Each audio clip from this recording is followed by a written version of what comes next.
Yan, welcome po sa ating pong Kuya Pablo TV vlog. Yan. So, masaya na naman tayo dahil may nabigyan tayo ng Epson receiver na L3210. Ayan, kanina lang niya na-reset yung kanyang printer. At nung una niyang sinubukan ito ay nagka-error daw, pero trinay niya ulit yung receiver at na-reset na niya yung kanyang printer. So, nakapag-print na ulit siya. Ayan. So, meron na siyang free receiver at hindi na niya ito ipapareset sa mga computer shop. Yan, dahil pag nagpa-reset tayo ng nasa computer shop ay magbabayad tayo ng around 500 pesos up to 700 or aabot pa ng 1,000. Depende doon sa technician na pagpaparesitan natin ng printer natin.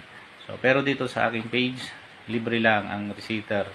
Pakishare na ang video na to kung meron kang kaibigan na may Epson printer o meron kang kakilala para matulungan natin siya at hindi na siya gagastos pa ng paulit-ulit kapag siya po ay at the end of service na yung kanyang printer. So yan, malaking tulong ang pag-share nyo sa video nito at salamat dahil dun sa nakapag-receipt ng printer niya ngayong araw ay nabigyan din tayo ng 52 pesos pa GCash. Yan, salamat po at sana ay marami pa tayong matulungan. God bless and bye-bye.